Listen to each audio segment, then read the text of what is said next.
భయ్యా ఇంతకీ మనం ఎక్కడికి వెళ్తున్నాం? ఎక్కడికంటావేంటి, మన సినిమా సెప్టెంబర్ 12 రిలీజ్ అవుతుంది కదా, కిష్కింధపురి.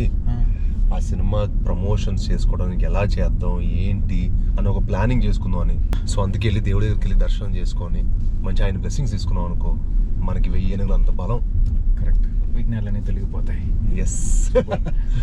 చిన్నప్పుడు వినాయక చవితి అంటే స్కూల్లో జై జై గణేష ఇలాంటి పాటలన్నిటికీ పిల్లలు డాన్స్ చేస్తుంటే మంచి వైబ్ అయ్యేవాళ్ళం. సూపర్. అవును, సాంగ్ అంటే గుర్తొచ్చింది, మన సినిమాలో వినాయకుడితో ఒక మంచి సాంగ్ అని ప్లాన్ చేయొచ్చు కదా. వినాయకుడు సాంగ్ మనది హారర్ మిస్టరీ కదా భయ్యా. హారర్ మిస్టరీ అయితే ఏమైందమ్మా, సినిమాకి ప్రమోషన్స్ చాలా ఇంపార్టెంట్ అయిపోయింది ఈ రోజుల్లో. సో ఒక మంచి సాంగ్ పెట్టావు అనుకో, జనాలు ఒక మంచి వైబ్ క్రియేషన్, మంచి వైబ్ వస్తుంది కదా. లాజిక్ కరెక్టే, బట్ హారర్లో గణేశుడు ఏమయ్యా, మీరు క్లైమాక్స్ లో ప్రతిసారి దేవుడు వచ్చి కాపాడతారని చెప్పి మీరు ప్రతి దెయ్యం కథలో అదే రాస్తారు, ప్రతి హారర్ కథలో కూడా ఇదే రాస్తారు. అవును, మరి పాటలు తప్పేం లేదు కదా. కరెక్టే, బట్ అక్కడ స్పేస్ లేదు మన సినిమాలో. స్పేస్ ఉండదమ్మా, మనం క్రియేట్ చేసుకోవాలి. అంటే ఇలాంటి యంగ్ రైటర్లు కూడా అంటే ఇప్పుడు స్పేస్ క్రియేట్ చేసుకుందాం అనుకున్న టైం లేదు. సెప్టెంబర్ 12కే రిలీజ్ కదా. సర్లే, ఇంకేమైనా కొత్తగా ప్లాన్ చేద్దాం అయితే. యా, ప్రస్తుతానికి దండం పెట్టుకుందాం. కిష్కింధపురికి స్వాగతం. గ్లిమ్స్ కి మంచి రెస్పాన్స్ వచ్చింది, సాంగ్ కి మంచి రెస్పాన్స్ వచ్చింది, టీజర్ కి వచ్చింది. సెప్టెంబర్ 12న సినిమా రిలీజ్ కి కూడా రెడీ అయిపోయింది. ఇంకా మీరు ప్రమోషన్లు స్టార్ట్ చేయలేదు, అందుకే నేనే చేస్తా. ఏమీ వద్దు, నేను అడిగిన దానికి సమాధానం చెప్పండి చాలు. క్వశ్చన్లు అడుగుతుందంట, మనం ఆన్సర్ చెప్పాలంట. చెప్పకపోతే నా గురించి తెలుసుగా. ఇది భయపెట్టేస్తుంది, రాసినోడిని నన్ను, చేసినోడిని మిమ్మల్ని భయపెట్టేస్తుంది భయ్యా. చెప్తారా? సినిమా ప్రమోషన్స్ మరి మనం ఇప్పుడు బతికి బయటపడాలి కదా, కానీ చెప్తాం. ఓకే, కిష్కింధపురి టైటిల్ ని ఫస్ట్ టైం విన్నప్పుడు హీరో రియాక్షన్ ఏంటి? ఛాలెంజింగ్ టైటిల్ అనిపించిందా? అయ్యో, డెఫినెట్గా చాలా ఛాలెంజింగ్ అనిపించింది. కానీ ఎక్కడో మేము ఒక కొత్త వరల్డ్ క్రియేట్ చేసినప్పుడు ఒక కొత్త ఫిక్షనల్ సిటీ చేసాం కాబట్టి దానికి కిష్కింధపురం చాలా యాప్ట్ అనిపించింది. అండ్ యూనో మీకు ఆడియన్స్ కనుక ఈ సినిమా నచ్చితే డెఫినెట్గా ఎన్నెన్నో పార్ట్స్ వస్తాయి. ఎందుకంటే కిష్కింధపురం ఒక వరల్డ్ క్రియేట్ చేసాం అండ్ యూనో మాకు చాలా కథలు చెప్పాలని ఉంది. సో కన్విన్స్ చేసినట్టు మా డైరెక్టరే. ఎస్. బై ద వే, ఈ రేడియో ఇక్కడికే కాదు, మీకు గుర్తుందో లేదో, నేను మీకు నరేషన్ చేసిన రోజే ఈ రేడియో మన దగ్గరకు వచ్చింది. కరెంట్ పోయింది, మీకు నరేషన్ చేస్తున్న క్లైమాక్స్ లో. అమ్మ బాబోయ్, అదైతే యాస్టీస్ నిజంగా సినిమాలో జరిగిన సౌండ్ ఎఫెక్ట్ లాగా కరెక్ట్ గా మీరు నరేషన్ ఇస్తున్నప్పుడు క్లైమాక్స్ లో కరెంట్ పోవటం, ఇదేంటి నిజంగానే హారర్ మొహల్ క్రియేట్ చేశాడు నా ఇంట్లో. అది మా ఇంట్లో కరెంట్ పోవడం అనేది చాలా రేర్. ఇలాంటి మనోడు నరేషన్ లో కరెక్ట్ క్లైమాక్స్ లో ఆ కరెంట్ పోయేసరికి నేను అనుకున్నా ఈ సినిమా ఏదో కొడతాం, ఈ సినిమా ఏదో ఎక్స్పీరియన్స్ ఇవ్వబోతుంది ఆడియన్స్ కి. నాకు నరేషన్ లో అంత మంచి ఎక్స్పీరియన్స్ ఇచ్చినప్పుడు ఐ వాజ్ డెఫినెట్లీ యూనో నేను అనుకున్నాను అనమాట అప్పుడే, ఇంక డెఫినెట్గా ఈ సినిమా చాలా చాలా బాగుంటుంది. ఎందుకంటే ఆడియన్స్ కూడా ఇలాంటి సినిమా వచ్చి ఈ స్పేస్లో కానీ ఈ జానర్లో సినిమా వచ్చి చాలా రోజులు అయింది. అండ్ వాళ్ళకి డెఫినెట్గా ఒక మంచి ఎక్స్పీరియన్స్ అవబోతుంది ఈ సినిమా అని బట్టి నేను డెఫినెట్గా నమ్ముతున్నాను. పక్కా భయ్యా, మీరు పెట్టుకున్న నమ్మకం 100% ఫుల్ఫిల్ చేస్తాననే చేశానని. అయ్యో 100% యు ఆల్రెడీ డిడ్. ఇంకా ఈ సినిమా రేపు ఆడియన్స్ కూడా చూసి డెఫినెట్గా వాళ్ళు కూడా మన ఎఫర్ట్ని మన కష్టాన్ని చూసి వాళ్ళు డెఫినెట్లీ ఈ సినిమాని వాళ్ళే భుజం మీద వేసుకుంటారని నేను గట్టిగా నమ్ముతున్నాను. అనుపమ పరమేశ్వరంతో స్క్రీన్ కెమిస్ట్రీ గురించి మీ ఒపీనియన్ ఏంటి? ఎక్స్ట్రాడనరీ అండి. ఎందుకంటే దానితో ఆల్రెడీ నేను రాక్షసుడు అనే మూవీ చేశాను అండ్ ఆ సినిమా ఎంత సక్సెస్ అయిందో అందరికి తెలిసిందే. అండ్ తను అప్పుడే ఆ షూటింగ్ ప్రాసెస్ నాకు చాలా మంచి ఫ్రెండ్ అయింది. అండ్ మాకు ఈ సినిమాకి ఇంకా ఈజీ అయింది అనమాట మా friendship. And it was really nice working with her. And చాలా చాలా డెడికేటెడ్ యాక్టర్. అండ్ ఈ సినిమాకి మీరు ఒక కొత్త అనుపమాన్ని చూస్తారు, అది ఏంటి నేను రివీల్ చేయలేను ఇప్పుడే, బట్ రేపు మీరు మూవీ చూసినప్పుడు డెఫినెట్గా ఒక సర్ప్రైజ్గా ఫీల్ అవుతారు. డైరెక్టర్ గారు, ఆడియన్స్ ని ఎక్కువ సర్ప్రైజ్ చేయబోయే క్యారెక్టర్ ఏంటి? ఎక్కువ సర్ప్రైజ్ చేయబోయే క్యారెక్టర్ యాక్చువల్లీ ఇందాక ఆయన చెప్పినట్టు క్లైమాక్స్ కొంచెం మంచి సర్ప్రైజింగ్గా ఉంటుంది డెఫినెట్లీ. అండ్ ఆ సినిమాలో చాలా చోట్ల మీకు ఒకటి జరుగుతుంది అనుకుంటారు, ఇంకోటి జరుగుతుంటుంది. పెద్ద సర్ప్రైజ్ నువ్వే పెద్ద సర్ప్రైజ్. మళ్ళీ సర్ప్రైజ్ అని అడుగుతావేంటి? తెలియదు నీకు ఎవరో సర్ప్రైజ్? నేను కాకుండా ఇంకెవరైనా ఉన్నారా అని. ఆహా, ఇంకా నువ్వు సరిపోవా మాకు? నువ్వు కాకుండా వేరే సర్ప్రైజ్లు పెడితే నువ్వు మమ్మల్ని వదిలేస్తావు. అలా అంటారా? అయితే ఓకే. పెడితే కూడా ఒప్పుకునేదాన్ని కాదు కదా నువ్వు. ఓకే. సువర్ణ మాయ అంటూ మమ్మల్ని మాయ చేస్తూనే ఉన్నావు కదా సినిమా షూటింగ్ ప్రాసెస్ అంతా.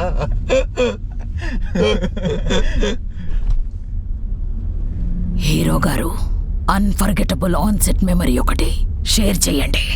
నిజం చెప్పాలంటే ఈ సినిమాలో అన్ని అన్ఫర్గెటబుల్ మూమెంట్సే.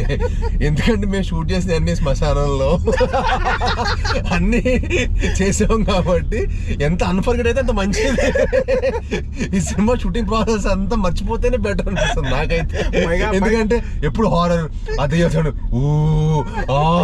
అంటూ ఇవన్నీ ఎంత మర్చిపోతే మా బ్రెయిన్ నుంచి ఎంత ఎరేస్ చేస్తే అంత మంచిది. ఎందుకంటే నేను చాలా పాజిటివ్ పర్సన్ని. నేను ఎప్పుడు చాలా హ్యాపీగా యూనో నాకు ఎప్పుడు ఒక ఒక ఎంటర్టైనింగ్ అట్మాస్ఫియర్ ఉండాలన్నమాట. అలాంటిది కౌశిక్ సెట్కి వెళ్తున్నప్పుడల్లా నాకు అంటూ స్మోక్ సౌండ్, ఎప్పుడు చూసిన రాత్రులే షూటింగ్. మోర్ దెన్ 60-70% 90% నైట్ షూటే మన చీకట్లోనే ఉంటుంది. చీకట్లోనే ఉంటుంది. 10% ఏదో పొద్దున అప్పుడప్పుడు చేశారు. అదే, అది కూడా ఇండోరే. ఆ ఇండోర్కి వెళ్తే మళ్ళీ చీకటే, మళ్ళీ డే ఫర్ నైట్. దేవుడి దగ్గర ఒకసారి మాంత్రికుడి దగ్గరికి వెళ్తాను అనమాట. ఒక్కటే డే మాకు. డైరెక్టర్ గారు, టెక్నికల్ గా అచీవ్ చేసిన టఫెస్ట్ సీన్ ఏంటి?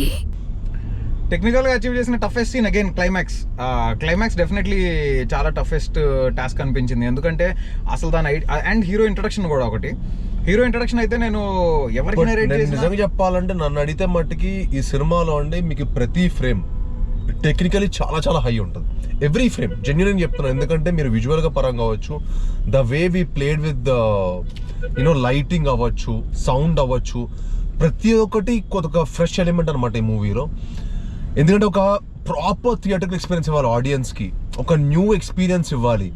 అండ్ అందరికీ హారర్ సినిమాలు అంటే ఒక పర్సెప్షన్ ఉంటుంది కదా. We try to break all that ఆ సెట్ బ్యాక్ రూల్స్ అనేవి ఉండే, ఇవన్నీ బ్రేక్ చేసి ఓ కొత్త ఎక్స్పీరియన్స్ ట్రై చేసాం.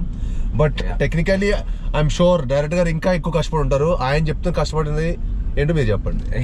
ఐ మీన్ డెఫినెట్లీ సినిమా మొత్తం ఆయన అన్నట్టు సినిమా మొత్తం కూడా డెఫినెట్లీ డిఫికల్ట్ టాస్కే. ఎందుకంటే నేను ఈ కథ రాసినప్పుడు అసలు దీన్ని ఎలా తీయాలి, ఇది ఇంత స్కేల్లో రాసుకున్నాం, ఓకే మౌంట్ చేయొచ్చా, దీన్ని ఇంత లెవెల్లో చేయొచ్చా అని నేను అనుకుంటూ ఉన్నాను. But hero introduction sequence especially hero introduction and climax నేను ఎవరికి నరేట్ చేసినా ఇది ఎలా షూట్ చేస్తావు అని చాలా మంది అడిగారు.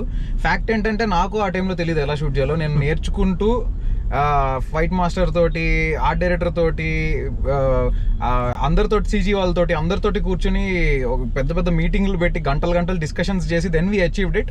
ఇప్పుడు నేను సినిమా స్క్రీన్ పైన చూసుకుంటున్నప్పుడు అరే ఆ రోజు ఏదైతే పేపర్ మీద అనుకున్నామో అది ఎగ్జాక్ట్గా ట్రాన్స్లేట్ అయింది కదా అని నాకు చాలా హ్యాపీనెస్ అనిపిస్తుంది. అండ్ డెఫినెట్లీ దానికి రీజన్ హీరో గారు. ఎందుకంటే ఆయన నాకు సినిమాలో ప్రతిసారి మీటింగ్ అప్పుడల్లా నాకు ఏ రోజు స్క్రిప్ట్లో చేంజెస్ లేకపోతే ఇది మార్చు అది మార్చు ఎప్పుడు చెప్పలా, కౌశిక్ పెద్దగా ఆలోచించు. ఎందుకంటే ఈరోజు మనం ఆడియన్స్కి వాళ్ళు పెట్టిన టికెట్ వర్త్ అని మనం ప్రూవ్ చేయాలి. సో విజువల్ గ్రాండియర్ ఉండాలి. అట్ ద సేమ్ ఎలాగో మన దగ్గర కథ మంచి కథ ఉంది, మంచి ఎమోషన్ ఉంది, అన్నీ స్ట్రాంగ్గా ఉన్నప్పుడు విజువల్గా కూడా అంతే స్ట్రాంగ్గా ఉండాలి. సో పెద్దగా ఆలోచించు అని he always motivated me. And అంతే పెద్దగా ఆలోచించడానికి సపోర్ట్ చేసిన మా ప్రొడ్యూసర్ గారు సాహు గారు వల్ల కూడా ఇది పాసిబుల్ అయింది. సో ఐఎమ్ 100% షూర్ మీకు అందరికీ ఈ సినిమా ఒక గుడ్ స్టోరీ ఎక్స్పీరియన్స్తో పాటు ఒక గుడ్ సినిమాటిక్ ఎక్స్పీరియన్స్ కూడా ఇవ్వబోతుందని నేను చాలా స్ట్రాంగ్గా నమ్ముతున్నాను. హీరో గారు, మీరు ఎమోషనల్ స్కేరీ సీక్వెన్సెస్ కి ప్రిపేర్ అయ్యే ప్రాసెస్ ఏంటి? ఐసోలేషన్ అండి. I believe in isolation. నా చుట్టుపక్కల ఎవరైనా ఉన్నారా అలాంటి ఎక్కువ ఆలోచించకుండా I think I get isolated and ఆ క్యారెక్టర్ గురించి, ఆ character what it went through just ఒక 2-3 minutes ఆలోచించి I think I always believe in మన ప్రతి ఒక్కళ్ళం మన లైఫ్లో ఏదో ఒక విధంగా ప్రతి ఎమోషన్ మనం గో త్రూ అవుతాం, ప్రతిదీ మన ఎక్స్పీరియన్స్ ఆల్రెడీ చేసి ఉంటాం. దాన్ని ఎగ్జాక్ట్లీ ఆ ఎమోషన్ని bringing before the camera is very important. So I believe in isolation అండి. సో అంటే నేను ఒక ఐసోలేటెడ్ ప్లేస్లో ఉన్నాను, నేను ఒక్కడే ఉన్నాను అని ఒక ఫీల్ అయ్యి I will just give my best. Director గారు, ప్రీ ప్రొడక్షన్ ఎలా జరిగింది? రీసెర్చ్ ఏం చేశారు? ఈ ప్రాజెక్ట్కి రిఫరెన్సెస్ ఏమన్నా ఉన్నాయా? ఐ మీన్ చాలా ఎక్స్టెన్సివ్ ప్రీ ప్రొడక్షన్ చేసామండి దీనికి. మీకు సినిమాలో మీరు ఏదైతే విజువల్లీ ఆన్ స్క్రీన్ మీరు ఏదైతే చూస్తారో అది కాకుండా దాని వెనక back end layers, back end details, back end metaphors చాలా ఉంటాయి. సో అది నేను డెఫినెట్లీ ఆఫ్టర్ రిలీజ్ నేను క్లియర్గా ప్రతి దానికి వెనుకున్న మెటఫర్, ప్రతి దానికి వెనుకున్న బ్యాక్ స్టోరీ అంతా ఎక్స్ప్లెయిన్ చేస్తాను. But we did a lot of pre production and colour palettes, schemes, ఎందుకు ఈ కలర్ ఉండాలి, హీరో ఎందుకు ఈ కలర్ షర్ట్ వేసుకోవాలి, హీరోయిన్ ఎందుకు ఇలా ఉండాలి. సో ప్రతి దాని మీద we did some research. At the same time సినిమాలో మనం చెప్దాం అనుకున్న మెటఫర్ ఏంటి అండ్ దానికి విజువల్ అంబియన్స్ ఎలా క్రియేట్ చేయాలి, సౌండ్ వైజ్ అంబియన్స్ ఎలా క్రియేట్ చేయాలి, సౌండ్ స్క్రిప్ట్ అని ఒక సపరేట్ స్క్రిప్ట్ రాసుకున్నాం, అంబియన్స్ స్క్రిప్ట్ అని ఒక సపరేట్ స్క్రిప్ట్ రాసుకున్నాం. So how the ambience should be, how ఒక్కొక్కళ్ళ బిజినెస్, ఒక్కొక్కళ్ళు ఏం యాక్టివిటీ చేస్తుండాలి బ్యాక్గ్రౌండ్లో, వాటితో ఏమైనా కన్వే చేయొచ్చా, ఇవన్నీ కూడా చాలా బ్యాక్ అండ్ వర్క్ చేసాము. అండ్ షార్ట్ డివిజన్స్ అవన్నీ కూడా ప్రతి షార్ట్కి ఒక మీనింగ్ ఉండాలి. ఊరికే ర్యాండమ్గా క్లోజప్ పెట్టామా ఇలా ఉండకూడదు. ఒక క్లోజప్ పెట్టామంటే దానికి ఒక పర్పస్ ఉండాలి, ఒక వైడ్ పెడితే దానికి ఒక పర్పస్ ఉండాలి, ఓవర్ ద షోల్డర్ షార్ట్ పెడితే దానికి ఒక పర్పస్ ఉండాలి. సో ఇలా everything has its purpose in the film. Nothing is just purposeless, అలా ఏది లేదు. సో అదంతా నేను సినిమా రిలీజ్ అయిన తర్వాత డెఫినెట్లీ ఎక్స్ప్లెయిన్ చేస్తాను. హీరో గారు, మీ పాయింట్ ఆఫ్ వ్యూలో రెగ్యులర్ హారర్ ఫిల్మ్స్ తో కంపేర్ చేస్తే కిష్కింధపురి ఎలా డిఫరెంట్? అంటే టెక్నికల్గా it is very new age అండి. అండ్ మేము యూజువల్గా హారర్ ఎలిమెంట్స్ అంటే మనకి యూజువల్లీ యూనో ఒక మనిషి ద్వారానో ఇలా మనం యూనో హారర్ ఎలిమెంట్స్ వాడతాం కదా. ఐ థింక్ ఈ సినిమాలో ఈ రేడియో అనేది చాలా కొత్త ఎలిమెంట్. అండ్ ఈ రేడియో తోటి కూడా, ఒక వాయిస్ తోటి కూడా థియేటర్లో ఒక వైబ్రేషన్ క్రియేట్ చేయొచ్చా అనేది ఈ సినిమాలో చాలా కొత్తగా ఉంటుంది అనుకుంటున్నానండి. నా ప్రస్తావన వచ్చింది కాబట్టి why radio as main element, ఎందుకు మొబైల్ గానీ మోడర్న్ గ్యాడ్జెట్స్ గానీ కాదు? ఎందుకంటే కథ స్టార్ట్ అయింది 1989లో అండి. అప్పుడు రేడియోనే చాలా ఫేమస్. యా, ఈ కథ స్టార్ట్ అయింది 1989లో. అప్పుడు మొబైల్ గ్యాడ్జెట్స్ ఇవన్నీ ఇంత ఎగ్జిస్టెన్స్ లో లేవు, ఎగ్జిస్టింగ్ లేదు అసలు. మొబైల్ అప్పటికి ఇంకా నాట్ ఎగ్జిస్టింగ్. 95 నుంచి I think it started. One element audience కి తెలుగు హారర్ లో ఇప్పటి వరకు చూడలేదు అని చెప్పగలరా? ఖచ్చితంగా ఓవరాల్ సినిమా ఇప్పటిదాకా చూడలేని కైండ్ ఆఫ్ ఎక్స్పీరియన్స్ ఇస్తుంది, అదైతే నేను గ్యారంటీ చెప్పగలుగుతా. అండ్ యునో మన ఈ రోజుల్లో చాలా యునో బాలీవుడ్లో చాలా చోట్ల మనం ఇప్పుడు ముంజియా, స్త్రీ 2 ఇవన్నీ చూసి మనం అనుకుంటున్నాం కదా అరే చాలా మంచి థియేటర్ ఎక్స్పీరియన్స్ ఫిల్మ్, మంచి సినిమాటిక్ ఎక్స్పీరియన్స్ ఉన్న ఫిల్మ్స్ అని. సో అది ఇక్కడ మనం ఎందుకు క్రియేట్ చేయకూడదు అని ఒక పట్టుదలతోటి యూనో నేను కౌశిక్ గారు ఈ సినిమాకి ది బెస్ట్ ఎక్స్పీరియన్స్ వాళ్ళ ఆడియన్స్ అని చెప్పి we gave our best and we did our best అనుకుంటున్నామండి. అండ్ హారర్ సీన్స్ కూడా just for the sake of horror అలా ఉండదు. దానికి ఒక పర్పస్, దానికి ఒక motive, proper neatly return and definitely అలానే ఎగ్జిక్యూట్ చేసాము. So I think everyone will like that. అదే కొత్తగా ఉంటుందని నేను అనుకుంటున్నాను. హీరో గారు, ఒక 1 మినిట్ చిన్న హారర్ స్టోరీ లేదా ఇన్సిడెంట్ చెప్పండి, లైఫ్ లో జరిగింది లేదా విన్నది. బట్ తర్వాత తెలిసినది హారర్ కాదు, వాడు మమ్మల్ని ట్రాప్ చేశాడని. నేను బాంబేలో చదువుకున్నాను అనమాట 16 ఇయర్స్ ఉన్నప్పుడు. సో ఒక ఫ్రెండ్ నన్ను చెప్పాడు, భయ్ అక్కడ ఒక బూత్ బంగ్లా ఉంది వెళ్దాం అంటే, సరే అని చెప్పి ఎక్స్పీరియన్స్ చేద్దామని చెప్పి నేను కూడా మా ఫ్రెండ్ మాటలు నమ్మి వెళ్ళాను అనమాట. అక్కడికి వెళ్ళిన తర్వాత తెలిసింది ఏంటంటే, అక్కడికి వెళ్తే ఆడు హే జాన్ అని మాట్లాడుతున్నాడు. ఆడు రియాక్షన్ ఇస్తున్నాడు, జాన్ అని చెప్పి మాట్లాడితే ఆడు మమ్మల్ని వై డిడ్ యూ కమ్ అది ఇది అంటున్నాడు. ఇదేంటి, వాడు ముందుగా మాతో పెట్టేశాడు అనమాట. భయ నీకు నిజంగా దెయ్యం చెప్పిస్తే అక్కడ మీకు 5,000 ఇవ్వాలి అన్నాడు. పూరా దెయ్యం లేదు ఏం లేదు అని చెప్పి నేను అసలు నమ్మేవాడినే కదా దెయ్యాలు ఉంటాయని. సో ఆడేం చేశాడంటే, అక్కడ నిజంగానే ఒక ఫ్రెండ్ వాడిని పెట్టాడు, వాడికి 500 రూపీస్ 1000 రూపీస్ ఇచ్చి వాడితో పర్ఫార్మెన్స్ చేయించాడు. అంటున్నాడు ఇదేంటారు మామ చెప్పి మేమందరం ఇంకా కార్లో నుంచి పెద్ద ప్లాన్ కార్లో నుంచి వెళ్ళిపోయాం అనమాట. ఇది చూస్తే తర్వాత తెలిసింది ఇదంతా ట్రాప్ అని. డైరెక్టర్ గారు, ఇప్పుడు మీరు చెప్పండి. నా లైఫ్ లో జరిగిన హారర్ ఇన్సిడెంట్స్ అంటే ఉన్నాయి. బేసిక్ గా మన యాక్చువల్లీ షూటింగ్ టైంలోనే ఒకటి జరిగింది, అది భయ్యకు కూడా తెలీదు. మేము అవునా, మేము షూట్ చేస్తున్నప్పుడు ఒక బిల్డింగ్ లో షూట్ చేస్తున్నాము. ఆ బిల్డింగ్ లో సడన్ గా 3rd ఫ్లోర్ లో ఎవరో ఒక అతను నించుని ఉన్నాడు. నేను మైక్లో ఫీల్ క్లియర్ అని అరుస్తున్నా, ఎవరు జరగట్లే, ఏంటి జరగడు, వీడికి రెస్పెక్ట్ లేదు బొత్తిగా డైరెక్టర్ అంటే అనుకున్నా. చూస్తే ఎవర్రా వెళ్ళింది పైకి అంటే ఎలక్ట్రీషియన్ వెళ్ళాడు అని చెప్పారనమాట మన వాళ్ళు. సో సరే అని చిన్మయ్ ఏమో అరే ఉసుకో హటావో ఫ్రేమ్స్ అని చెప్పి చిన్మయ్ అంటున్నాడు. ఎంతసేపు అరిచినా అందరం అరుస్తున్నాము, వాడు ఎవరు జరగట్లే. లేజర్ లైట్ కొట్టాము అయినా జరగట్లే. తీరా చూస్తే ఫోన్ ఓపెన్ చేసి జూమ్ చేసి చూస్తే అసలు అక్కడ ఎవరు లేడు, కానీ ఒక మనిషి షాడో కనిపిస్తుంది అక్కడ. ప్యాక్ అయింది, దాని ఫోటో ఉంది మన దగ్గర. తర్వాత ఎప్పుడైనా we will show it to you. ఇప్పుడు ఒక చిన్న rapid fire. Who will scream louder, హీరోనా హీరోయినా? అంటే సినిమాలో బయట అదే బయట డెఫినెట్లీ కంపారిటివ్లీ అంటే భయ్యాకున్న బేస్ వాయిస్ అసలు అంటే నేను చాలా తక్కువ మందిని చూసాను అంత బేస్ వాయిస్. మీకు డబ్బింగ్ చెప్తుంటే అసలు థియేటర్లో ఇట్లా స్పీకర్లు పగిలిపోతున్నాయి. ఫుల్ చాలా మంచి బేస్ వాయిస్ తనది. And it's a very rare quality actually. చాలా తక్కువ మందికి ఉంటుంది అంత బేస్. అది ఎవరు మ్యాచ్ చేయలేరు నాకు తెలిసి. డెఫినెట్లీ ఆయనే చాలా గట్టిగా అరుస్తారు.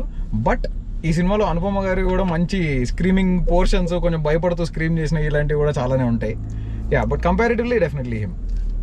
హీరో గారు విచ్ ఈస్ స్కేరియా, ఘోస్టా, క్రిటిక్సా? Scarier ghoster critics.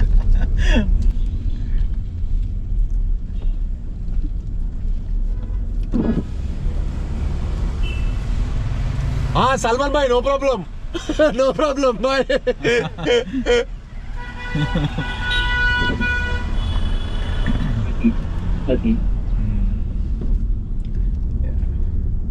Which is scarier ghost or critics అంట.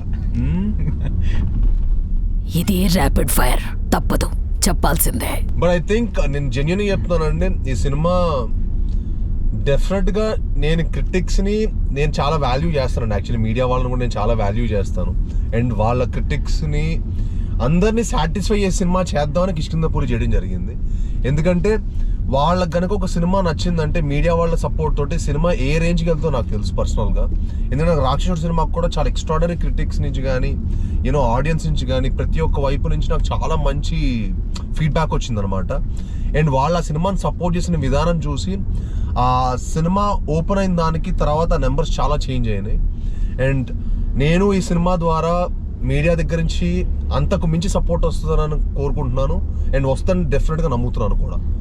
So I believe that satisfying our media people and our critics is also very important, which is a good thing. And I'm sure Kishkinthapuri will give a good experience to all critics కూడా. ఎందుకంటే వాళ్ళకు కూడా మనం ఒక మంచి cinema చేసాం అనుకోండి, డెఫినెట్గా వాళ్ళు కూడా దాన్ని ఎంకరేజ్ చేస్తారు. Nice. One horror movie you will never rewatch.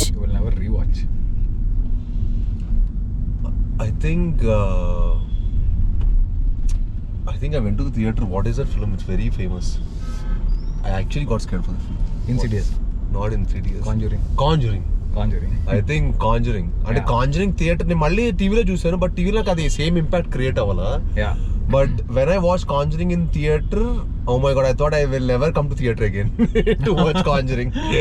But మళ్ళీ ఏంట్రా అంత భయపడ్డాం అని చెప్పి మళ్ళీ టీవీలో చూస్తే I didn't feel like so అందుకే నాకు అదే అనిపిస్తుంది ఇప్పుడు. అందుకే కిష్కింధపురి చేయడం కూడా నాకు మెయిన్ కారణం అదేనండి. ఎందుకంటే కిష్కింధపురి లాంటి సినిమాలు థియేటర్లోనే ఎక్స్పీరియన్స్ చేయాల్సిన సినిమాలు.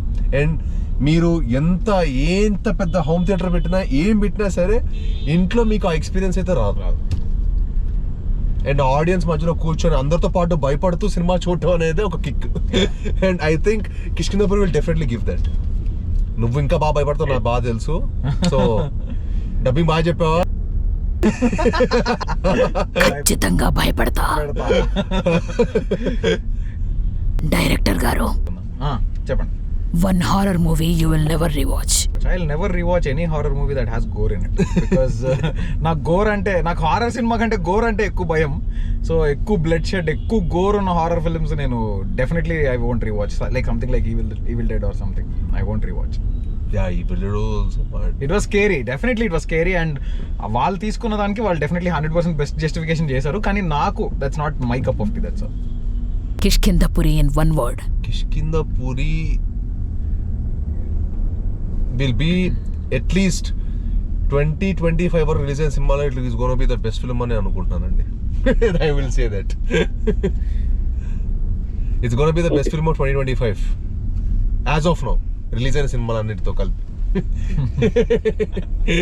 డైరెక్టర్ గారు, యా చెప్పండి. కిష్కింధపురి ఇన్ వన్ వర్డ్ చెప్పాలంటే ఏం చెప్తారు? For me Kishkindhapuri in one word is Bellamkonda Sai Srinivas. అంటే not because he is right beside me, but because I know I waited for 3 years for this film. After Chaavu Kaburu చల్లగా నేను ఒక 3 years టైం తీసుకుని నేను మంచిగా స్క్రిప్ట్ అంతా చేసుకున్న తర్వాత నన్ను ఇంతలా నమ్మి, ఇంతలా ఎంకరేజ్ చేసి, ఇంత సపోర్ట్ చేసినందుకు, ఇన్ఫాక్ట్ నేను నరేట్ చేసిన తర్వాత ఒక ఎవ్రీ వీక్ అట్లీస్ట్ 2 times అయినా కాల్ చేసేవాళ్ళు. ఏంటి అప్డేట్, ఏంటి సిచ్యువేషన్, ఏంటి, ఏం జరుగుతుంది, ఎలా అవుతుంది, వర్క్ బాగుతుందా అని. సో అంత కన్సిస్టెంట్గా ఫాలో అప్ చేసి అంత సపోర్ట్ చేసినందుకు definitely I think for me it's him. Thank you. But I believe in you Kaushik, and I'm sure ఈ సినిమా తర్వాత నువ్వు one of the top director అవ్వాలని మనస్ఫూర్తి కోరుకుంటాను. నేను డెఫినెట్గా అవుతావు. ఎందుకంటే ఈ ఫిలింలో నువ్వు ఎంత కష్టపడ్డావో నేను ప్రతిరోజు చూశాను. అండ్ ఈ సినిమా నువ్వు కథ చేసుకున్నప్పటి నుంచి ఒక మంచి ఫ్రెష్ థాట్ పెట్టుకున్నావు, ఒక మంచి కథ చేసుకున్నావు. సో ఐఎమ్ షూర్, అంటే టెక్నికల్గా కూడా ఈ ఫిల్మ్ని చాలా టాప్ నాచ్లో తీశారు. అండ్ మీకు బీక్ కానీ చిన్మయ్కి కానీ చైతన్ భరద్వాజ్ కానీ ఈ సినిమా మీ అందరికి చాలా మంచి పేరు తీసుకొస్తుంది. అండ్ డెఫినెట్గా నాకు చాలా మంచి పేరు తీసుకొస్తుంది. ఇంత మంచి కథ రాసినందుకు, ఇంత బాగా కష్టపడి ఈ సినిమా తీసినందుకు చాలా చాలా thanks. Thank you so much. Release రోజున ఎండ్ క్రెడిట్స్ రోల్ అయ్యాక ఆడియన్స్ ఫస్ట్ రియాక్షన్ ఏముండొచ్చని మీరు అనుకుంటున్నారు? ఇంకేముండదు, నో సౌండ్.